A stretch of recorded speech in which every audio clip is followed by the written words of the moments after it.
Right, we are live. I'd like to welcome Ty Manning to our Learning for Leaders podcast. It's a series of podcasts on YouTube, and we'd like to, again, say hi to Ty and introduce him a little bit. So, Ty, really intrigued by your business and what you guys are looking to do from scaling and growth of the business. If we could just start with your background and your role and what your company does, and we can start diving into some of the other strategies in the business.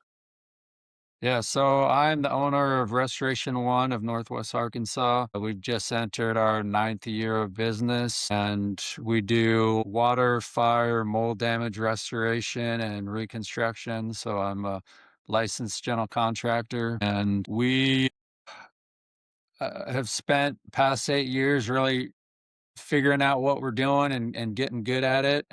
And now that we have a good operation, we're looking to scale it. So lots of movement happening in my business in regards to setting up to scale. And so 9 years ago, you started the business. What gave you the impetus to do so? Have you been in the market a long time? Had you find some opportunities that you thought were worth pursuing? What really gave you that impetus to start up the business? Yeah, I ever since I was a kid, I knew I wanted to have my own business, and I knew I wanted it to be in the trades. It was just a matter of time. So I've got I've got a construction management degree. And with that, I went and worked for a general contractor for 5 years. While I was doing that, I went back to school and got an MBA. And when I graduated from that, I was hired by corporate Walmart into their real estate department, and I worked there for 8 years. So I've lived And in you're in Northwest Arkansas. Fayetteville now, right? I'm in Bentonville. So yeah, yep. So the home of corporate Corporate Walmart. Walmart. Yeah.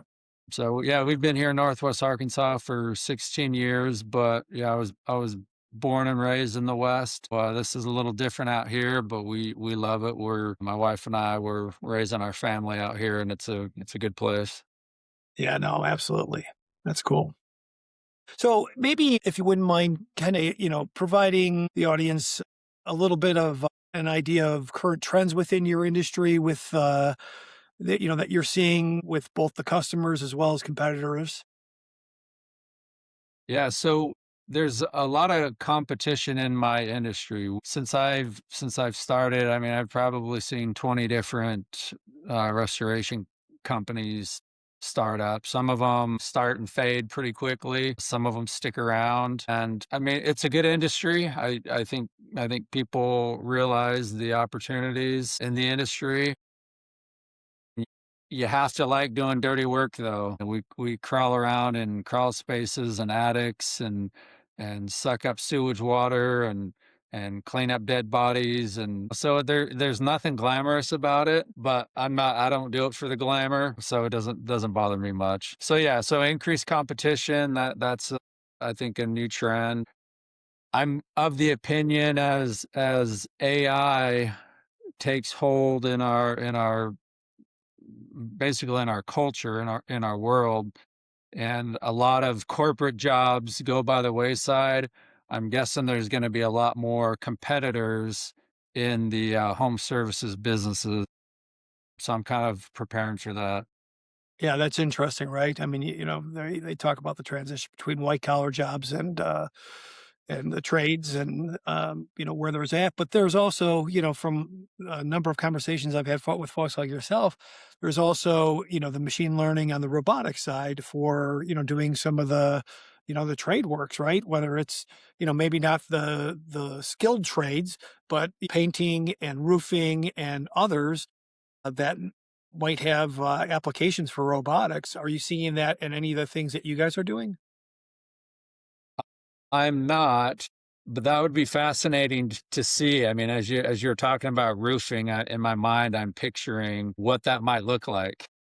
Well, I don't think it's the anatomical man robot doing the roofing. I Yeah. think it's more like what you'd see on a assembly line, where you're having a roofer kind of go across the roof and slide, in kind of a robotic.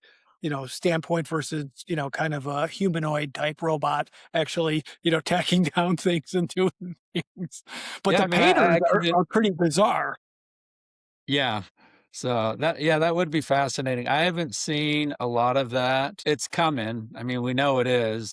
I haven't seen it, and when it comes, I'll be very curious and probably an early adopter.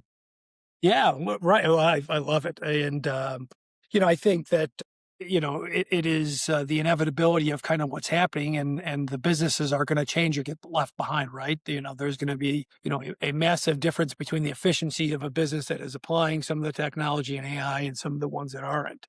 Are you guys applying AI in any direction currently? Yeah, we're actually in the process right now of implementing some AI through some automations, and I'm always looking for different AI tools, and I'm trying to implement as many as I can. For example, I recently signed up for Fixer to uh, to help me with my email inbox management, and so that's just a small thing, but there's um, there's more possibilities than I've discovered and new ones coming along all the time. Oh, I'm trying absolutely. to Well, implement as I mean, many. we had mentioned, I know we had talked to me, sort of that's what our business does is consult on those type of opportunities. Would love to, follow up on some of those, but in the, benefit of today, there are a lot of different workflows that, you guys are looking at, for potential, automation or help through the AI. Yeah. Yeah, Yeah. for sure.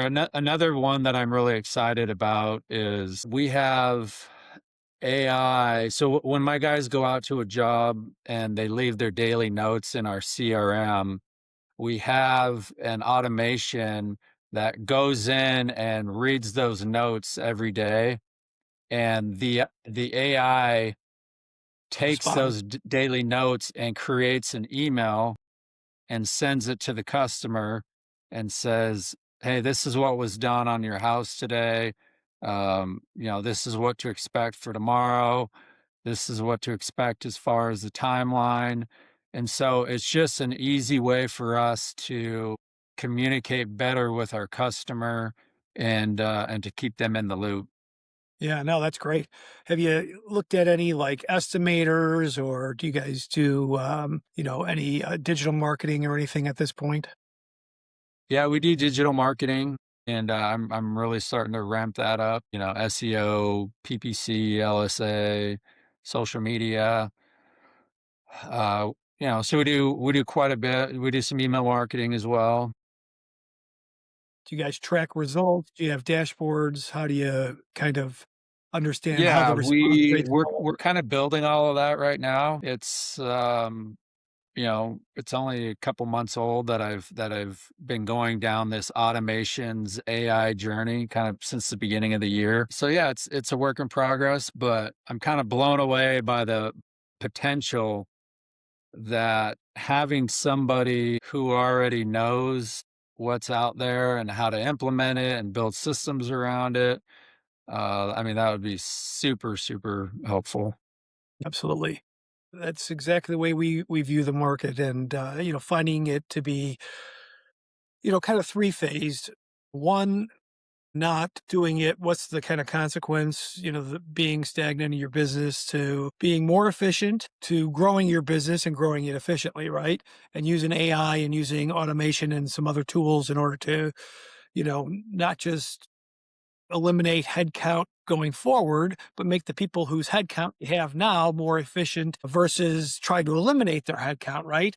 I think, Right. Yeah. when people are just trying to eliminate headcount, that becomes harder. Certainly, I think there's opportunity for those type of things, but I think most people are really looking at the technology to enhance their employees so that they can be more efficient, and you can utilize your employees and your owners' time in a more effective way to do the things that you really want to focus on, being with your customers, being with your suppliers, being with some of those other key components of your business that can help drive your business forward, right? Yeah, and our technicians, probably like most technicians, hate doing paperwork. So I think that's everybody.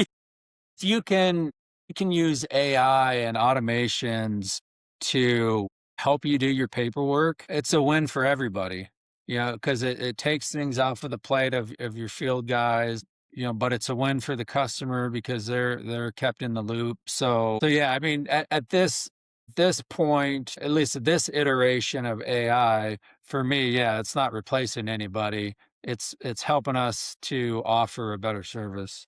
Yeah, that's fantastic. Yeah, and I think that's how you win, right? Having more touch points because your service is better, right?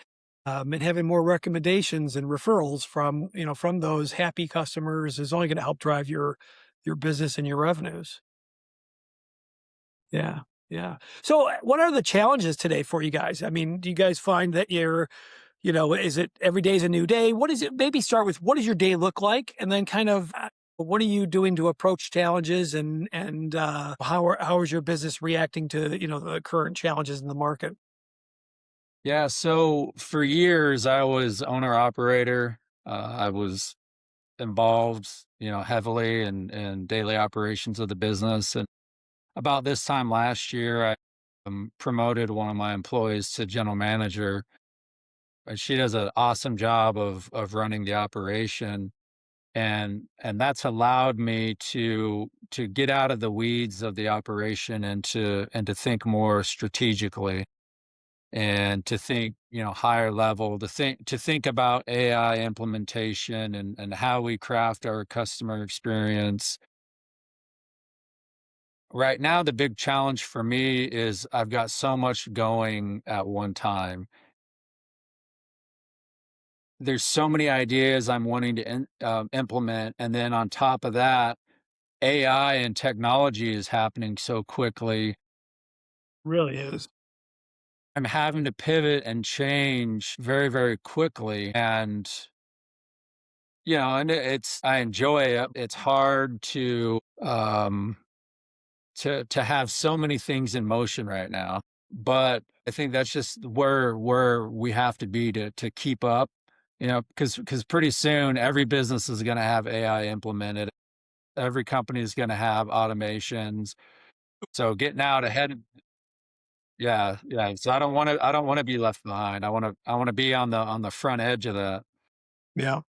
Yeah. No, I think that's incredibly, intelligent of any business owner to have a little foresight to stay, current or even ahead of market, right? And because if your competitors are doing things that are more efficient and helping their revenues grow quicker, then you are stagnating, right? And that's not good for any business. So, if you had kind of one magic wand of things that you could change in your business, what would it be? Where would you kind of focus your attention on and try to change? So the magic wand in restoration industry is collections, cash flow. We're dealing with insurance companies a lot, and so staying out in front of that's important. And we're typically slower in January and February. And then we start picking up about this time of year because we're slow in the winter and we start getting busy. We start hitting a cash crunch here, March and April. And so I'm trying to be ahead of that. Um, and then what was your original question? Sorry. Oh, no, it's okay. I mean, just keep going down that. I was just, gonna opine on a different topic related, but go ahead. Gotcha. Yeah. So yeah, I mean, it's a challenge to keep up on cash flow and Yeah, so I was gonna say, with the insurance companies, are they doing progress payments? Do you have a lag with that? Is there, net 30s, net 60s? What are they kind of getting you for? yeah, I mean, they'll give you net whatever if you don't follow up with them sometimes. I mean, that's not true in every case, but that's one of the things that I'm implementing here in the near future is getting paid within 30 days. So whether it's the customer that pays me or the insurance company that pays me, we are setting the expectation up front that we get paid within 30 days. So with that, we're offering different ways to pay for the service, whether it's financing or progress payments. We're going to give the customers options, but we are setting the expectation up front that we get paid in 30 days. And I think that's going to drastically help our cash flow. And in addition to that, for our mitigation jobs, I'm going to start requiring a deposit, which on our construction jobs, I always require 50% up front.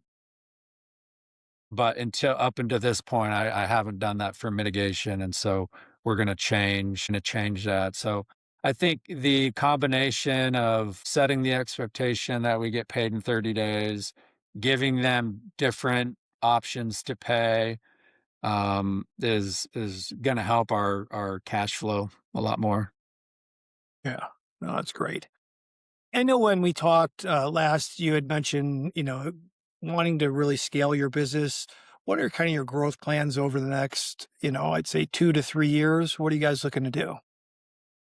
Yeah, so it's interesting. I've had an internal debate going on what growth looks like, because I don't want to grow just for the sake of growth. There's people that look at revenue and say, "Hey, I want to get to $5, $10 million in revenue," without thinking about, what is your return, or what does your lifestyle look like, or what does your stress level look like. And so for me,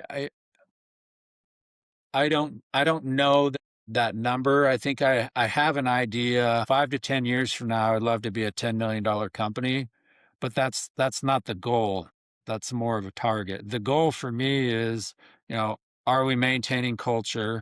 Are we maintaining lifestyle? Are we maintaining um, stress levels? Are we maintaining customer experience? And am I giving opportunities for my team to grow? It's like, if I do all of those things, I could be $100 million business and be happy. But at the same point, I could be a $2 million business and not be happy. So the next 2 to 3 years, I really want my processes and my systems to be super refined, super streamlined, super clean, so that we can enjoy margins, lifestyle, opportunities for my team, good customer experience.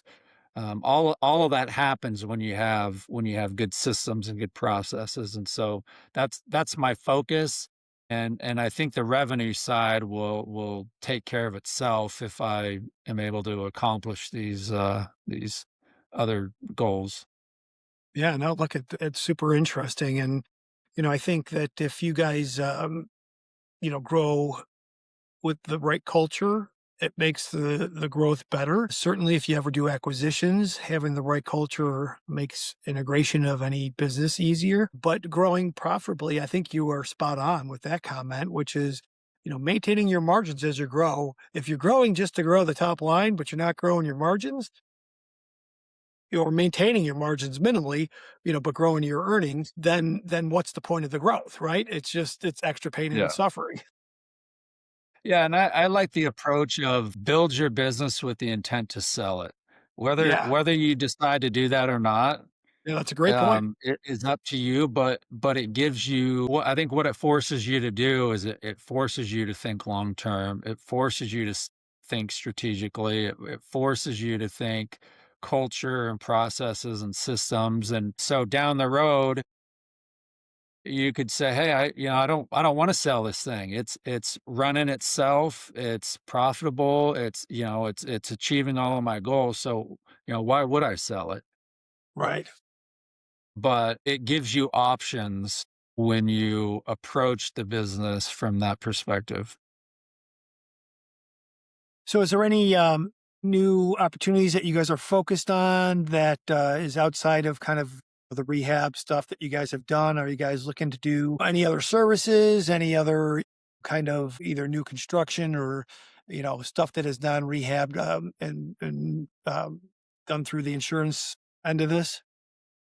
Yeah, we as far as the reconstruction side, we're not looking at expanding past the mitigation work. We are looking at expanding some of the services within mitigation. For example, contents cleaning and processing. Someone has a fire or mold, and all the contents in the home need to be cleaned and stored. We would like to get into that. I could see us getting into roofing someday. I mean, that's not currently a priority. But once I have some of these systems and procedures implemented that I'm working on right now, I'm going to spend my time on commercial accounts. I would like to build up the commercial side of the mitigation business.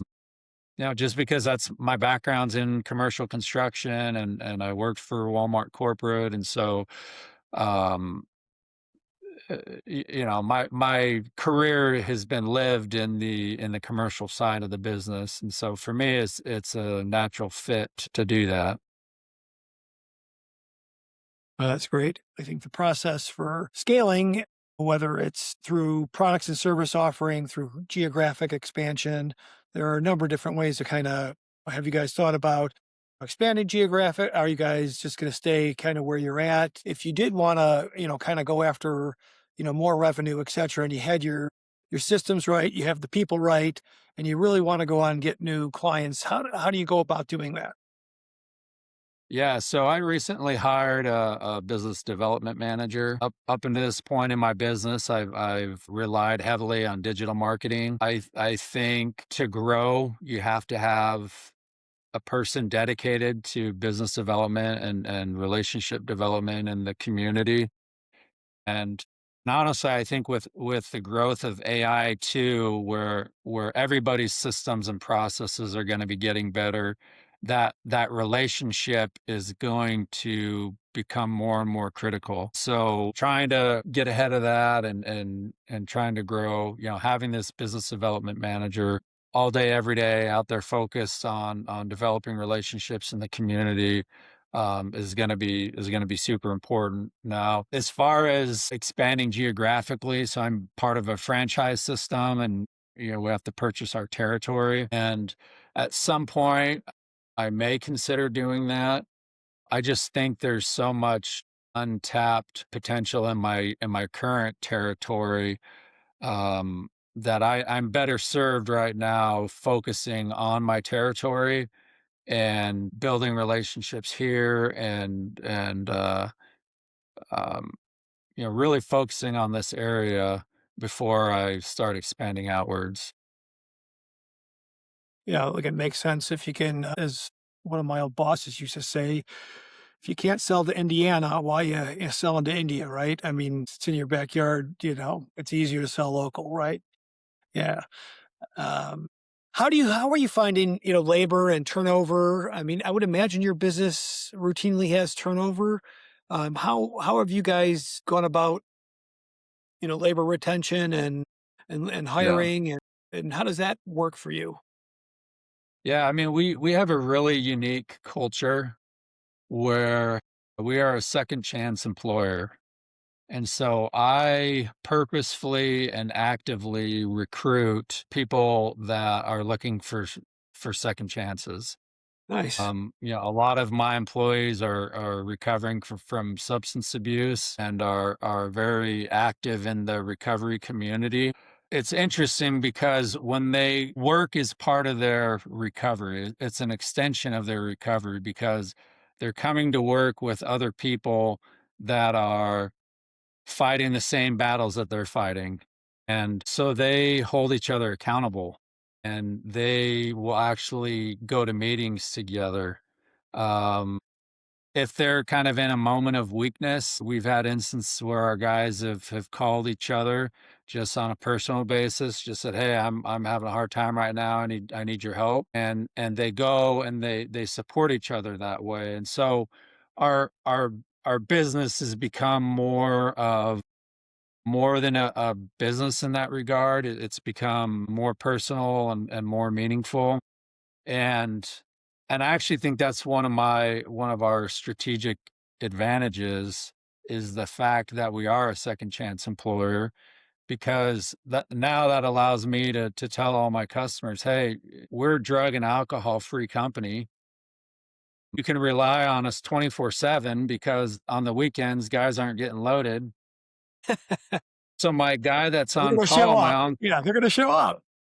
yeah, they're gonna show up and yeah, we have guys that relapse. But the thing is you know right away that they relapse. And so and a lot of times they weed themselves out. And so once we get people that are serious about their recovery and understand what we're trying to do as a company, it reduces turnover. Now, again, the turnover we have is if people relapse, but I mean our average employee's clean time is like 7 years. It's not like 3 months or 4 months. We're talking years. Wow, I'll tell you what, I didn't know this, and I find this really fascinating and admirable, Yeah. frankly. Good for you Yeah, guys and it's to give those folks those opportunities. yeah, and it's interesting because the opportunity, it kinda found me. You know, I hired a gentleman that was an older gentleman that was very entrenched in the recovery community. And so as we grew, he, he knew people that needed work. And so we started hiring these guys. And after a while, we realized that, oh, we got something that's kind of special here. And Yeah. that changed my mentality to think it's like I would rather have somebody work for my company that has a substance abuse problem than not. Which Do you it seems like a crazy idea, No, but I get it. I totally do because I think there's some loyalty yeah, factor there. exactly. Do you find your customers, how do they receive it? Positively, negatively, both? Both. Yeah, I've had people try to weaponize it, Right. uh, I could see that. and so You know, I'm I find it the other way. I think the larger majority would be, wow. I mean, I think that would help your business. and my approach is if somebody chooses not to use us for those reasons, I'll respect that. And it was meant to be. Yeah. But, if somebody is serious about their community and is serious about second chances and serious about recovery and serious about, building people up, then, hey, we'd love to work with you. Yeah. Have you ever thought about doing, just brainstorming for a sec, any like customer surveys regarding these type of topics and how people feel? And, because I think it could be potentially a really good marketing tool. No different than, hiring a minority supplier in automotive, right? It could be marketing, right? And not to say that they're the same, they're a little bit different, but there's a nuance there that I think a lot of people might appreciate with this type, especially this is more this isn't violent crime or something like that. This is people with, substance abuse and personal problems in that regard that I think would be more favorably received. Yeah. I, the, f- As far as reaching out to my customers and asking them, that would be an interesting Yeah, feedback exercise. loop. So as I mentioned, I've got a lot of forks in the fire right now, and as some of these changes and implementations happen, the thing I want to do with my time is I want to do more content creation and Mhm. community outreach. So I'm hoping later this year I can be more involved, or I'll have the time to reach out to my customers and ask them about this because yeah, we're still kind of figuring out like how do we portray this? Because what I don't want to have happen It's is branding, is right? somebody Yeah. hires us and says, "Oh, you hire." I had one lady said, "Oh, I know what kind of people you hire," and I was like, "Oh, do you? Do you really know the kind of people I hire?" But that's right. Do you really know? And so that's what I want to be. Is I want to be more open and more forthcoming with people and say, yeah, these are the people that we hire. Let's get to know them, learn about the things that they're accomplishing in their Yeah. life, the changes that they're making in their life, and then make a judgment on who they are. And so yeah, kind of figuring out my strategy and my content strategy for getting that message out. I'm still kind of working on.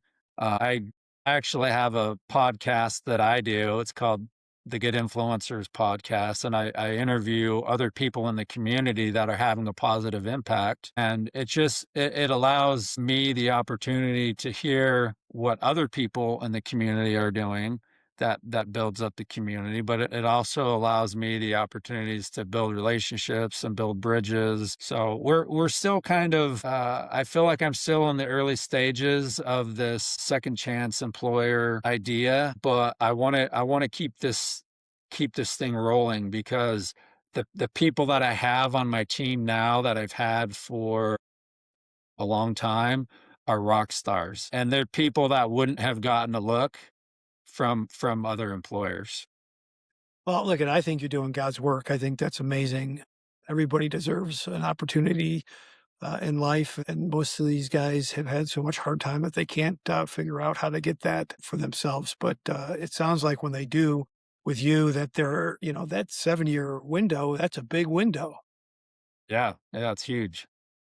Well, listen, this has been really fun, and I want to follow up with you because I'd love to continue to learn more. Yeah. But, are there any other thoughts that you would like either your customers or your potential employers, any other thoughts around your business and yourself that you might want to disclose here? That's a good question. I think culture and community for home service businesses are super important. You've got to be in touch with your community and who they are and what they're about, and let people know that you really do care about the community. Business is more than just about making a dollar. I remember in business school we talk about triple bottom line. It's your dollar bottom line, but it's your social impact um bottom line, and then your environmental bottom line. And so I've always kind of had that in mind. It's like we're not just trying to make money here. We're trying to have a positive influence. Well, that's wonderful. Well, listen, I think this has been a really fun conversation. We, appreciate your time and jumping on with us.